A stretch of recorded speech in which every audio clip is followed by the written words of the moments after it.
This is the Literacy Mindset Podcast, where education leaders discuss identifying and removing phonological barriers with Mindplay's CEO, Jeff Pendleton. All right, everyone, welcome back to another episode of the Literacy Mindset. I'm very excited today to have my guest, Miss Carrie Sebora, who is the Director of Curriculum and Instruction at Soledad Unified School District in California. Welcome to the show. Thank you for having me. I'm excited. And well, we're excited to have you here. A lot of interesting things to talk about in the world of literacy. I love the California angle. There's always something unique sometimes that we get to talk about inside of California. So let's first set the table a little bit relative to context for the audience on you and your role and what it is that you do in the district, and then also maybe how you got there and what's led up to you being in this role. All right. Well, my official title is I'm the Director of Curriculum Instruction and Technology. Instructional technology. We have a wonderful director for informational technology in our district as well. Okay. And this is my third year, going into my third year as Director of Curriculum and Instruction. Okay. In Soledad, which is in Monterey County, South Monterey County. And it's the only district I've been in. I started my teaching career there in middle school, teaching history. I was in the classroom for 16 years, and then I became an instructional coach for instructional technology, and then dabbled in being an assistant principal for a year and a half during COVID. So that was an experience. And then I became the instructional technology coordinator and got to help facilitate all of the use of instructional technology in our classrooms coming out of COVID, which was an experience in its own. And then kind of just inherited all of the curriculum and instruction pieces that were happening because they work so in tandem, instructional technology and our regular core curriculum. And then I do all of our district assessments. I do our social media, our website, our new hire orientations, and a lot of other things. Oh, right. So, I forgot about the part-time marketing gig that yes, you have there. Mm-hmm. That's great. Yeah. So what's the makeup of Soledad? About 5,000 kids in the district, roughly? Yeah. So we're PK-12. We do have an adult program as well. We have just under, I would say 4,800 students. Okay. And 33% ELs across the board. Some sites have a higher population depending on where in the town that they live. But big migrant population because we're surrounded by all the fields in Soledad. Right. And okay. No, that's good. Good context kind of helps us set the stage. And really sort of the first question that I want to dive into is you are a history teacher, a social studies teacher by trade, by background. Now you get handed the keys to, okay, help us figure out curriculum across the board for the district. Now, of course, you've been working with technology, doing other things that kind of give you that. But what are some of the initial first challenges that come up as you now have to wear the hat of all subject areas and curriculum? I think the biggest challenge that I faced was just credibility with our elementary sites. Okay. And our elementary teachers, where I think I had credibility moving forward with secondary, just knowing how to be a secondary teacher, the type of student that you have in secondary, the fun that is middle school students. But really knowing elementary and the differences between, just PK, kinder and sixth grade and the vastness that happens between those grade levels for students is such a learning curve for me. And going and being in a room and listening, I think was the biggest thing, and asking a lot of questions around, wanting to know and really wanting to know, not just placating people or trying to make them feel like they have to defend their job or what they do, but really wanting to know so I could learn. So then the next time I was in a conversation with them, I could then continue or add things or be mindful of that. And I'm still learning. I realized that the majority of our district office are former elementary people. And so it's nice that I get to be the voice of secondary also in the room at times, but I still am learning. Yeah. Oh, yeah. Yeah. Never stop learning. Love that. What interests me, you said something earlier that I loved. And so I'm going to try and tap into it a little bit. We have a science of reading wave that has sort of come across the country, and some will argue that it's just always been the science of reading, but it definitely feels new to some people, right? You said to me as we were preparing that as an English only speaker, you don't remember learning how to read. You don't remember what it was like, the construct of it, and so. And it's not your training either, right? In that. So as you've learned more about how we teach reading or the science of reading, if we just kind of call it that as it's lovingly used across the country, what have been some of your biggest takeaways relative to like how it is that we learn to read or how that we teach reading? Are there interesting things that you've discovered in this journey? Yes, I think the biggest aha for me, again, not having an elementary background and not really like logically knowing the difference between kinder and sixth grade, right? But that there are definitely like reading practitioners, like there are teachers that this is their like bread and butter. That's why they got into teaching, was to teach kids how to read. And I don't know if we tap into them enough about their expertise in the classroom with each other. Right. And they tend to be our veteran teachers, our rock star teachers. And so we put them in the grade level that are the most need. And they're not necessarily ones that are teaching reading grade levels. And so we might have them out of those elementary or those lower elementary grade levels, teaching like fifth grade, which is great for intervention and, you know, all of that. But really, like, how do we get them to help and to tap into their expertise on what is actually happening in reading? Because I definitely have teachers that when I have questions, I go to. Like, I know they are the people that are like in it. They're living it every day. They are trying to get our kids to read. They're getting the kids from the previous grade level or from, you know, another country. And they're trying to get them all like reading and where they need to be. And they are the ones that like we need to tap into more. And I definitely do. Got it. Okay. So learned that there is a science and an art to it, and people have really developed a craft. And when you can lean on them, good things happen. I like that. What you mentioned also sort of the creation of a secret, not so secret actually, covert. A special task force called your own version of the CIA. Is that part of what contributed to that creation of that group, because of you learned so much about what these reading specialists kind of provided you? So you're like, we need to put a group of people together. Or tell us a little bit about your CIA. Yeah. So it was formerly known as our curriculum council, and it was just basically a group of people that shared space. It didn't have a whole lot of teeth to it. Some people didn't show up. And so one of my first things is I really wanted to make this a robust committee that if people are going to be on it, they're going to feel like their voice is heard and they have some ways to contribute outside of their classroom. And so we took our curriculum council and renamed it the Curriculum Instruction and Assessment Team Committee. And so it's called the CIA. It's very exciting to be a part of. I love it. And we now have representation from all of our sites, principals, teacher leaders, lower elementary, upper elementary, all different types of content areas in the secondary.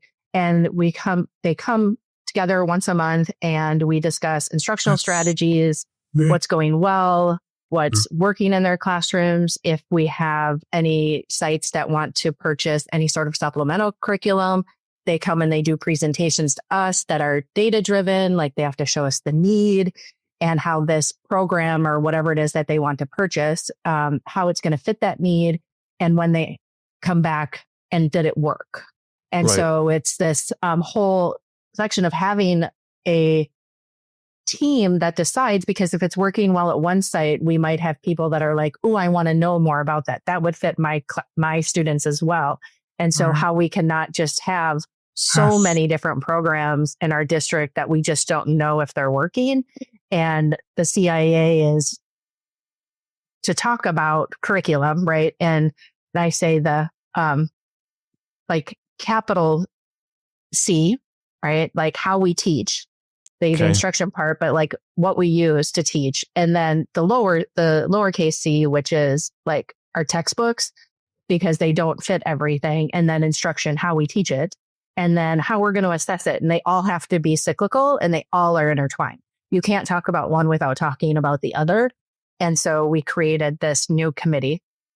And I'm hoping next year we're going to get some board members on there because they always have the same questions. And so if they can be a part of the conversation, then maybe there'll be less questions and they'll just be in the know. Right. And maybe some classified people.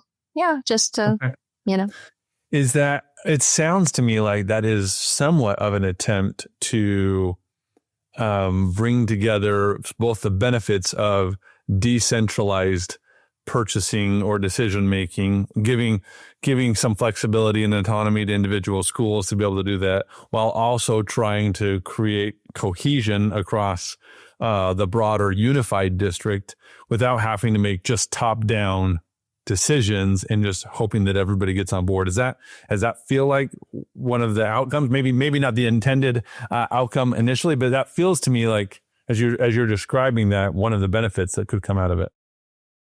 Yes. As a unified district, we do have the great need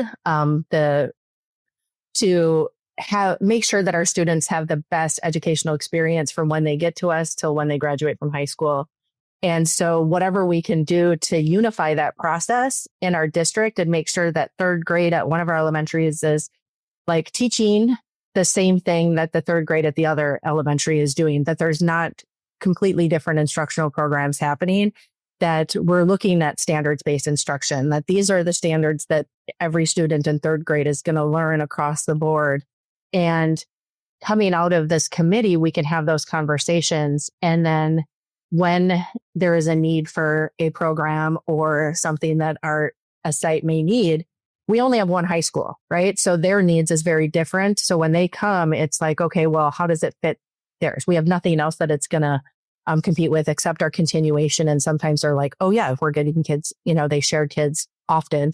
But how can we make sure that we are doing what's best for kids? And if a program, right, is good at one school, that we're going to see if we can use it district wide. And then some sites are like, hey, if you're going to pay for it, right, then it doesn't come out of their budget. So then there's also that, hey, if it works, then, Carrie's office pays for it. Yeah, maybe there is. And there's value in scale and combined purchasing that can really help drive cost benefits for sure.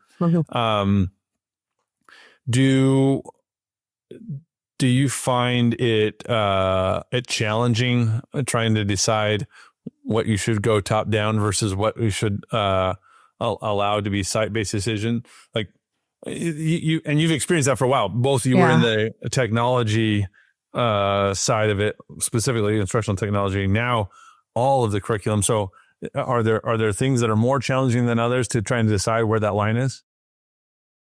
Yes. And I think most of it is around making sure that the decisions that are being made at the sites are being made in a way in which we're benefiting the student, not the adult, right? So if just for example, if a teacher comes to their principal and says, I want this, that the principal isn't just saying, okay, we'll get it, right?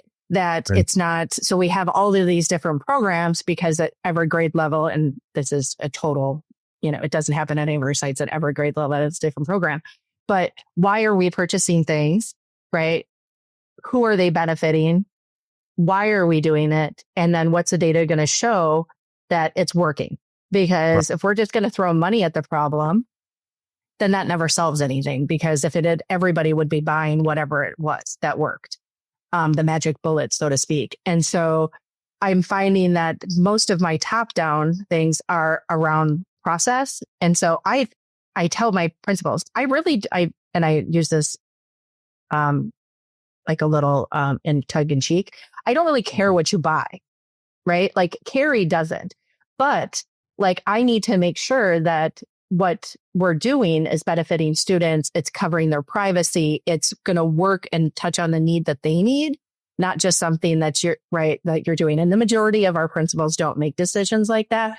But that's where I find that the majority of my top down is about structure and about system. And I get a lot of pushback because a lot of the times they're not used to having that like pushback, right? Like we've been in a situation that with autonomy, we've had an influx of money post-COVID. And so it's been kind of like, hey, if you want it, buy it. And now that those monies are trickling away and, who knows what the economy is going to be like, that we have to be more mindful of our decisions. And that's a role I guess I get to take. And one I don't necessarily like, but it's more of, hey, like you may think it's jumping through hoops, but it does serve a purpose because like I want you to be mindful of why you're purchasing and what you're doing. And so. Okay. No, that makes sense. You've used the phrase, make sure it works a couple times, and you use the word data. Let's combine those into a sentence here and say, what data do you look for to try and determine if something works? It's one of the parts of our, I'm going to call it a form that comes to CIA is what is the base need data? So is it like diagnostic data? Is it like local benchmark data? Is it CASP data? Like now that, maybe in October or the state of California was really good. We had a lot of preliminary scores in June. And so like, what is your data need? What data shows that there is this need? And then what are you going to use for your like pre? So is there a diagnostic that comes with this program? Is there an entry thing? Is there, what is it that you're going to show that like, this is where our base is? And if it's that diagnostic data, if it's a benchmark data, whatever it is, like when you come in March, let's just say that you want to renew going forward, what does your data show that moved that needle, whatever that needle was, that you can come to us and say, it worked because this was our measure, right? For what we were measuring. But maybe they'll come and they'll say, oh, but it didn't meet these other needs. Like we did see this, but like now we want to try something else, or we're going to pilot a few programs. And so I can't show other than CASP data, I don't show the site leaders like where their need is because they know their students, but it's when they come and ask for supplementary curriculum or an instructional technology program, it's so you show me the data and your need. And then what measure are you going to use to then come and say, hey, I just want to do a renewal next year. So you don't have to come to my committee, but here's the data that showed that we're moving in the right direction. And got it. So it's not so much establishing a standard measure, but more of a standard of measurement. And that we need to be measuring what it is that we're doing. And that might look a little different here or there, but we need to hold ourselves accountable to making sure that what we are spending money on is moving the needle in some way, shape, or form. Correct. Yeah. Correct. And how it benefits something or how it's useful in a way that what we already have district-wide as a program, that it's not doing what that program needs to do.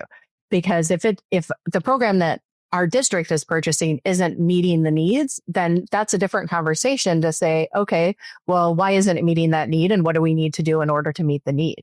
But if you're buying the supplementary program because like our district-wide diagnostic isn't working, then why? Like, let's talk about that. So kind of a twofold. Got it. No, that makes sense. This is something that you may not have off the top of your head on it, but it's something that I think about a little bit. when we sort of go up the grades. We haven't talked a lot about intervention yet, but intervention is a common thing in the curriculum world. And you and I briefly prepped on it, some conversation around it. But do you have clear evidence in your district as to whether or not fluency or comprehension or any of the, quote, big five really lead the pack in struggle in the district? Like, and do you understand the nuance of where that changes across grade level? I guess it seems to me that sometimes I talk to district leaders that feel very clear that 5th, 6th, and 7th, they have a bigger comprehension challenge than they have fluency challenge. The students might be able to read fluently, it seems, but they're just not comprehending the text. And then there are others that say, like, yes, maybe they go hand in hand, but there are some places that we do okay with comprehension, but we just don't read fast enough. Like our fluency is just lagging where it should be. So I don't know if that's something that you've thought about, or is that something you guys talk about? We are lucky enough to have at our 5 elementary sites a literacy TOSA, like a teacher on special assignment. Yep. And their whole position is to create opportunities for like reading instruction. So they work with teachers on whole group reading instruction. They do pull-out groups, and they gather data. And so where I have all of their data, and I got it towards the end of the year and them leaving for the summer, and how each of the sites moved their students.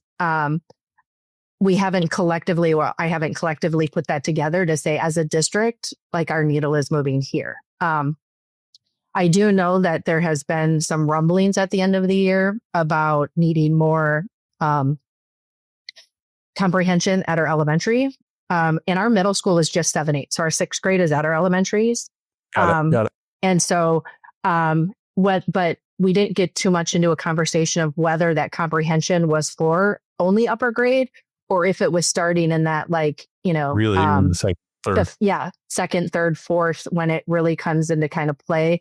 And so haven't really dived into the data that much. But I do know that we have really good data from our literacy TOSAs around literacy instruction and at their sites.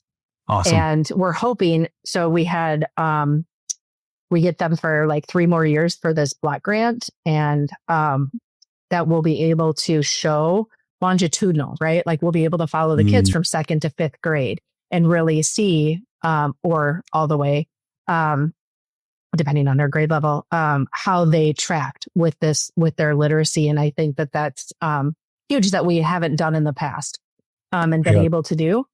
So I'm excited to see that. And then whether or not we hear from our secondary folks that they're noticing a difference in the literacy of the students that they're getting because of what's happening at the elementary. But it takes 5 years or so for any like sort of traction to happen. But having our middle school teachers have the ability to go to science of reading for the middle school for like 4 through 8, it's a more strategic, I guess, way of if you're going to intervene, these are like your top things to do and in the upper grades. That I'm excited to see that data and have the conversations with our literacy TOSAs moving in and what they're going to do for their groups next year and how that changes based on the data from this year. And we now have in the state of California that we have to do a dyslexia screener. Right. A reading difficulty screener. We're trying to get away from dyslexia, but we're calling it a reading difficulty screener. So every kid is going to have to be assessed with that. And then how we can track that over the course of many years. And and how that helps with just recognizing it's not it doesn't diagnose or doesn't do any of that, but how we can give more tools, right, to the teacher, because that's the whole thing. Indicators. Thank you for that word. Yeah. Right. And that can help teachers know more about their students and what reading difficulties they may have before they get into the tract of, oh, this kid is a special education student because of this. Right. Okay. let's go a technology route just for a second. What do you guys do for personal device use policies? Do you have strong positions on this? Is it a little bit here and there? Every site kind of makes their own decision. I've been talking to more and more district leaders that feel like are eliminating personal devices on campuses or limiting their use. So just interested to know how you guys are approaching it. We are district-wide 1-to-1 iPads, and they are take-home 7-12. Okay. K-6 is teacher-dependent. So teachers can choose whether or not they want their students to take their devices home and bring them back. A number of our 6th grade teachers do, but it's another management thing that some teachers just are like, no, I'd rather have them in class. So we have district-wide use policies, and the students have to sign it, parents have to sign it whenever. They still get checked out, even though they stay in the classroom. Got it. That what acceptable use is, Right. and then. Like if they, we have the opportunity for them to give it insurance if they choose to take them home and all of that. Okay, cool. And what about personal cell phones? Are they allowed to have them on campus now? Is that a problem you guys deal with? Obviously, it's one of those interesting things. Probably not as much in elementary, but definitely in secondary. The state of California passed a law that middle school students are supposed to be cell phone free. So coming into the 25-26 school year, this was something that we're working on for middle school, is that they will be no device. We have these Yonder pouches that we're getting for the students, and really making sure that it's a no cell phone free zone. Our elementaries, when doing some data analysis and some anecdotal talking with our principals, it's not that big of an issue until you get to the upper grades. And so we're having them have some Yonder pouches that if they can't, if the student just isn't responding to whatever their PBIS or things, that then this is an avenue that they can say that this is going to get you ready for middle school because you won't be able to have them. Our high school, where they are going to try what our middle school has done, is that they can't use them in class, but they can use them on campus outside of classroom. But those are going to be instituted next year. And so I'm really interested to see how the no cell phone works at the middle school. We've had a number of town halls. We've been messaging like crazy. We had parent meetings, all of these things, opportunities for parents to give their concerns about being able to get in touch with their students, because it's not like when I was in school and you had to call the office no matter what, right? And so kind of getting back to that, but it's going to be so interesting to watch this year and how that unfolds. And yeah, it's funny because obviously I talk to people across the country, and some states have mandated it and some districts have chosen to do it after town halls. It almost feels universal to me at this point in time. I don't have the actual data on it. I should compile it. That everyone says it has improved instruction, that kids come and thank them, parents come and thank the district leaders for the decision. It's almost like everybody wants it to happen, but nobody wants to be the one to ask for it to happen. So when it does happen, everyone's like, "Oh, thank you." Yeah, we went on a site visit for at a middle school in a neighboring district, and as a former middle school teacher, the walking on campus and seeing kids talking to each other, the engagement, just the ridiculousness that is middle school students, them chasing around, just being kids, not looking down. There were even kids that were kind of around a fence, and I was like, oh, they got their heads together, but somebody has the device out. They didn't. It was so amazing and so heartwarming to see them as 11 to 13-year-olds being children, right? And I'm most excited to see that, and just the mental health aspects that are going to come from it, just for teachers and students. I can't wait to see. No, that's exciting. I will follow up and see how it goes. Carrie, it's been awesome talking through this. We can probably talk for at least another hour or two on all of these things. Let's wrap up with just a final question. Give me the crystal ball view of the future. Give me a lens of like, what are you a little worried about? And then what are you really excited about just in the next 5 to 10 years of education? What I'm most excited about is the collaboration and the non-silo working with teachers that really seen that collaboration is the key to success just across anything. Like nobody can work alone, and how having great conversations and even what you leave and you're like, I didn't really like, you learn something from talking to other people and doing the same trade and the work and having those types of things. So I'm really looking forward to continuing and to seeing where collaboration in our district goes and just across the board.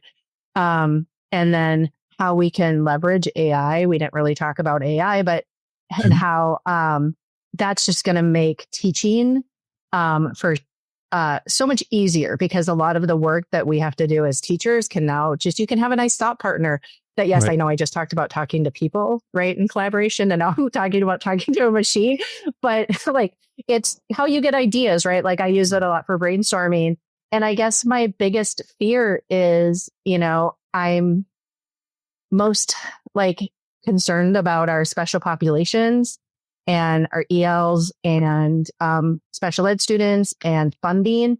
And is that going to be a state thing? Like, where are we going with this? Right. And how is it going to affect districts like mine that are small and have high EL populations? We're a Title I district. And what can we do as a district to lessen that and that fear, and that we can help them in these other things that we're doing? Because what's good for ELs are good for all kids. So if we focus kind of on that, then it's like, I think my biggest fear is the unknown. Like, I don't know where education is going, and but it's exciting to be a part of it. Yeah, no, I appreciate that. I do think that there are plenty of unknowns that cause a lot of anxiety for much of us, or many of us that are in the space. But I agree with you. Seeing collaboration, seeing like incredible things happening in classrooms and amongst innovative teachers, despite the challenges of some of the unknown, is really exciting. Something that we can all look forward to. Thank you so much for your time, and I hope that we get the chance to do it again sometime. Yeah, thank you, Jeff. This was great. I enjoyed the conversation. If you enjoyed this episode, we'd love to hear from you. Learn how we help students by identifying and removing phonological barriers at mindplay.com.